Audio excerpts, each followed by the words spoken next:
Salut à tous, la team Orwell, tout même chaud pour Lyon Fan TV. Très heureux les gones de vous retrouver pour une nouvelle vidéo. J'espère que vous allez bien. À Lyon, il y a un temps pluvieux comme le classement de l'Olympique lyonnais. Orage sur l'Olympique lyonnais déjà depuis plusieurs semaines, plusieurs mois même. Et on essaye de retrouver le soleil. On va arriver dans l'automne, les amis. Et on aimerait bien aussi que l'Olympique lyonnais change de saison et aille plutôt sur une période un peu plus estivale. L'OL n'a toujours pas remporté le moindre match. On va affronter le deuxième actuel du championnat, le Stade brestois. On a un nouveau coach, Fabio Grosso, et on attend vraiment avec impatience la première victoire. Alors j'entends beaucoup de suiveurs de cette chaîne, ou non, parce qu'il y en a beaucoup qui commentent, mais qui ne sont pas abonnés, ou alors qui mettent un seul commentaire, et tout ça parce qu'il faut mettre le petit commentaire de hater. Je l'ai bien vu. Écoutez, il n'y a pas de souci. Moi, j'assume mes propos. J'assume de dire ma vérité. J'assume de faire du contenu qui, de temps en temps, peut ne pas vous faire plaisir. Ça fait partie du game. Les réseaux sociaux, c'est méchant. Alors bien sûr, vous allez me dire, ouais, mais Thomas, toi aussi, tu fais du contenu méchant pour les salariés du club, pour l'entraîneur. Ça fait partie du jeu, c'est vrai.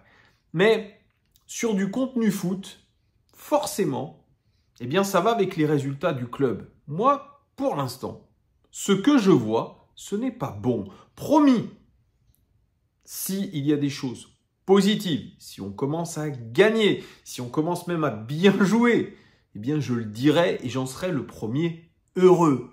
Donc ne vous inquiétez pas, ça ira dans un sens beaucoup plus positif si, et je dis bien si, nos joueurs eux aussi apportent du positif sur le terrain. Parce que c'est bien beau les discours, je vais en parler. Les discours, il y a blablabla, il n'y a pas de souci. Mais ce qu'on veut, c'est des actes. Des actes sur le terrain. Parce que je vous rappelle qu'il y a eu la Ligue des Champions, on n'y est pas. Il y a l'Europa League en ce moment, on n'y est pas. Il y a même la Conference League, on n'y est pas non plus. Donc, à un moment donné, quand on n'a qu'un match de championnat à gérer dans sa semaine et qu'on n'est pas capable, on n'est pas foutu au 21 septembre de gagner et d'avoir gagné un match, ce n'est pas normal. Donc, ne me demandez pas d'être super positif et de faire le béni oui-oui. Ce n'est pas mon cas. Je ne suis pas un benet. Voilà, je ne suis pas naïf. J'essaye d'analyser les choses avec objectivité, le plus objectivement possible. Ça vous plaît, tant mieux. Ça vous plaît pas, tant pis. Je suis conscient que je fais un petit peu du contenu disruptif.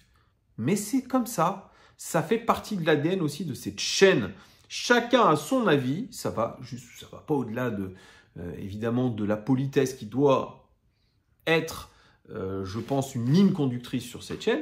Mais tous les avis sont bons à avoir. Certains me disent, tu n'ouvres pas le débat. Si, j'ouvre le débat. Mais je ne peux pas répondre à tout le monde et je ne peux pas inviter tout le monde sur les vidéos. Bref, aujourd'hui, j'ai regardé la conférence de presse de Ernest Nuama et de Fabio Grosso à 2 jours du match contre Brest. Alors, une conférence de presse qui a commencé quasiment 1h15 après l'heure indiquée par le community manager de l'OL qui avait dit entre 11h45 et midi. Ben non, on a eu 1h15 de retard, ce qui je trouve est inadmissible en termes de politesse. Alors déjà, politesse pour les supporters qui regardent et qui payent au Play et politesse pour les journalistes qui attendent patiemment dans l'amphithéâtre que les joueurs ou le coach viennent, et le coach plutôt viennent en conférence de presse. Déjà, c'est la première chose. C'est encore plus long qu'avant. Ne pas respecter les horaires, c'est quand même très limite. Mais ça, c'est qu'une chose. Alors, Ernest Nuama, bon, voilà, je ne vais pas vous commenter la conférence de presse qui est voilà, une succession d'éléments de langage, de banalité, ce que vous voulez, etc. On n'a rien retenu à part que le coach appuie sur le collectif et qu'il demande aux joueurs de ne pas être statiques et de bouger et de surtout prendre les espaces. Voilà ce qu'on a retenu de Ernest Nuama, c'est-à-dire pas grand-chose. Mais vous allez me dire, mais Thomas, tu dis toujours la même chose, mais ça va être toujours pareil. Bah écoutez, c'est comme ça, mais moi je vous dis, c'est insipide. Et moi, ça me passionne guère. Mais bon, j'ai écouté quand même Fabio Grosso, avec qui j'ai été très critique. C'est vrai, j'entends, hein, beaucoup me disent « Mais arrête de critiquer, laisse-le faire ses premiers pas, on verra après, nanana, à la guerre avec Fabio. » Non, non, non, non, moi je ne pars pas à la guerre avec Fabio tant que je n'ai pas vu des actes. Et sincèrement, c'est pas avec cette conférence de presse d'avant-match que je vais partir à la guerre avec Fabio Grosso. Comme Ernest Nouama, éléments de langage, constat qu'il a dressé, mais qui sont dressés à l'Olympique Lyonnais depuis au moins 4 ans. Voilà. Et surtout, la même philosophie qu'un certain Peter Bosz, à savoir, je veux faire jouer mon équipe de manière offensive et attractive. Bon, on a bien vu ce que ça a donné hier. Peter Bosz avec le PSV Eindhoven, c'est 4-0 contre Arsenal en ouverture de Champions League. D'ailleurs, pour ceux qui ont vu le match, la ligne extrêmement haute des défenseurs du PSV Eindhoven, les contre-attaques de 70 mètres dans le dos, ça a rappelé les bonnes époques de l'Olympique Lyonnais sous Peter Bosz, mais qu'on n'a toujours pas quitté, puisque sous Laurent Blanc, c'était aussi le cas, les amis, de ces contre-attaques dans le dos. Ça n'a pas changé. Mais bref, vous voyez, donc c'est un petit peu du réchauffé pour Fabio Grosso. Alors, c'est vrai, il paraît très sympathique, le garçon, très souriant. Un français très bon. Alors, j'ai dit qu'il ne maîtrisait pas complètement le français. C'est lui qui l'a dit d'ailleurs, parce qu'il disait qu'il aimerait dire plus de choses, qu'il n'a peut-être pas le vocabulaire nécessaire pour le dire. Et pourtant, croyez-moi, j'ai trouvé plutôt bon dans le français, plutôt très compréhensif, oui, compréhensif. On a bien compris ce qu'il voulait dire. Mais il a dit des choses qu'il avait sûrement travaillé avec Pierre Bidot, l'attaché presse de l'Olympique Lyonnais. Alors, je vous en lis hein, quelques phrasés, les amis, qui sont sortis du site ol.fr. Pardon. Premier pas, il dit il n'y a pas eu de difficulté. Ah oui, pas eu de difficulté, voilà. Ça, c'est ce que j'ai retenu, vous verrez. On a appris à se connaître et on a bien travaillé pour être prêt pour le match de samedi. Les joueurs ont été disponibles. J'ai vu de belles choses. On doit revoir ça en match. On a des difficultés car les résultats ne sont pas bons. On met de côté ce qu'il s'est passé avant. Ah oui, alors, selon Fabio Grosso, il a vécu une semaine d'entraînement super. Les joueurs ont été super. Les joueurs sont très sérieux. En fait, tout va bien dans le meilleur des mondes pour le 16e de Ligue 1. Tout le monde est réceptif. Alors, j'imagine que, évidemment, quand vous avez un nouveau coach, vous avez envie de vous montrer sous votre meilleur jour. Mais à l'écouter, voilà, c'est super bien. On l'a déjà entendu ça par le passé avec Laurent Blanc, Rudy Garcia. Ah, on a fait une super semaine d'entraînement et derrière, on prend tempête. Sur le rythme des entraînements, la charge de travail supplémentaire a été très bien accueillie par les joueurs. J'imagine que ça a été bien accueilli parce que voilà, ils veulent se montrer eux aussi. On fait les choses pour que ça serve. C'était important de s'entraîner plus cette semaine avec des doubles séances notamment. On pense que c'est la meilleure façon de grandir. Je parle avec les joueurs, il y a un bon état d'esprit. Alors qu'on a dit depuis des mois et des mois, l'état d'esprit est absolument pourrave. Maintenant, on lui dit, il y a un super état d'esprit et les joueurs sont conscients qu'il faut travailler. Tiens, c'était un certain Laurent Blanc qui nous disait aussi que les joueurs étaient conscients qu'il y avait du travail. On baisse un peu en intensité à l'approche du match pour travailler sur les petits détails. Alors Brest, on a analysé le travail de visionnage des matchs, j'espère bien, avec 4 analyses vidéo, j'espère bien que vous avez travaillé ça. Alors il dit même que chacun a une tâche précise, on essaye de réorganiser les choses. Alors voilà, parce qu'on lui a parlé aussi de son staff, je ne sais pas s'il le dit, non. On a parlé de son staff, est-ce qu'il gardera le même staff? Il dit, pour l'instant, oui, moi je suis venu avec ceux que je voulais. Pour l'instant, on est dans une phase d'observation.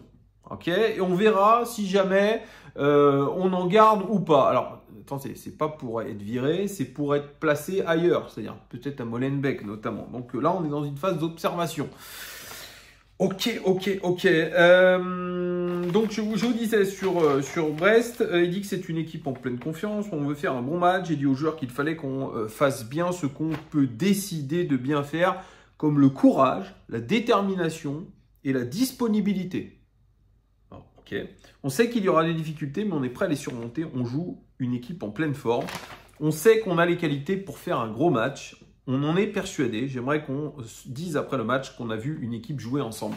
Alors ça, c'est vrai que c'était beaucoup ciblé, c'est super, on a des individualités, mais ce qui est encore mieux, c'est quand les individualités se mettent au service du collectif. Vous voyez, quand je vous dis que on a été sur des banalités, et ne me dites pas, ouais, mais Thomas, tu le dis à chaque fois, mais les gars, s'il y en a que ça satisfait ici, dans mes suiveurs, mais très bien, mais remettez-vous en question, les mecs. Si vraiment ça vous satisfait, vous dites, ah ouais, à la guerre avec Fabio, mais écoutez, restez neuneux. Alors, les premiers contacts avec les joueurs, c'est important de parler et d'écouter. Il y a des choses qui ressortent et tout ça doit servir à améliorer l'équipe. Chacun a ses qualités. Il faut que je surfe sur chacune de ces qualités. J'essaye toujours d'améliorer ce que je peux améliorer et j'essaye de le faire avec les autres. J'ai trouvé un groupe très sérieux, alors qu'on a dit l'inverse il n'y a pas longtemps, avec des qualités. Je suis confiant pour le futur. J'ai des joueurs qui ont fait une grande carrière et ceux qui ne sont qu'au début, il faudra faire des choix. Ceux qui sont sur le banc ou sur le terrain doivent avoir le même état d'esprit car cela montre que je compte sur eux. L'important, c'est de faire ressentir cette confiance.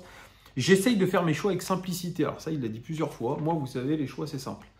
C'est selon ce qu'il montre à l'entraînement. Alors, quand on lui a demandé, ça c'est pas dit là-dessus, on lui a demandé, mais est-ce que vous allez essayer, c'est Hugo Guillemet qui a dit, est-ce que vous allez quand même mettre sur le banc des joueurs qui sont habitués à jouer tout le temps titulaire? Il a dit, ah mais moi je suis pas là pour faire une révolution pour une révolution. Je suis pas là pour marquer le coup. Bon, d'accord, on a compris en gros qu'il allait quand même s'appuyer sur toujours les mêmes, que la concurrence allait être minimale, hein, les amis. C'est ce que j'ai plutôt compris. Sur sa méthodologie. J'aime beaucoup jouer au foot. Le mouvement, j'aime beaucoup jouer au foot, le mouvement pour créer les espaces. J'ai beaucoup parlé de valeurs. L'équipe doit avoir des valeurs en commun pour jouer ensemble. Je veux donner de l'enthousiasme aux gens qui viennent nous voir. Et c'est là où on est sur le football offensif et attractif. Leur donner du respect, c'est tout donner sur le terrain. Je sais où je veux aller. Je crois en ce qu'on fait. Une équipe qui veut bien jouer doit d'abord bien défendre. J'ai essayé de faire passer ce message. Voilà, donc si vous avez appris énormément de choses, les amis, eh bien, faites-moi signe. Les coups de pied arrêtés, on a déjà travaillé dans ce domaine. J'ai des personnes dans le staff qui s'en occupent. On donne de l'importance aux coups de pied arrêtés, que ce soit offensif ou défensif.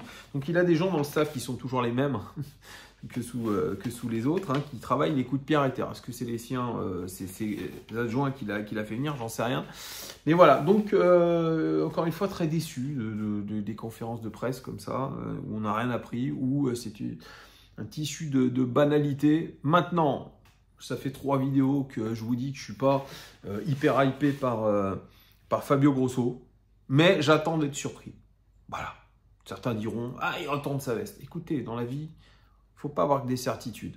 C'est une évolution. La vie, une évolution, selon ce qu'on voit. Eh bien, maintenant, j'attends des actes. Et ça commence dès samedi contre Brest à 21 h. J'attends Fabio Grosso et nos joueurs au tournant. C'est pas, ah ouais, il y a une période de latence, il va falloir attendre. Non, là, on n'a plus le temps, les amis. Il faut gagner parce que 2 points sur 15, ce n'est pas acceptable. Merci de votre fidélité, les gones. N'hésitez pas à commenter, même si c'est négatif. Soyez respectueux. Et je vous dis à très très vite. Ciao!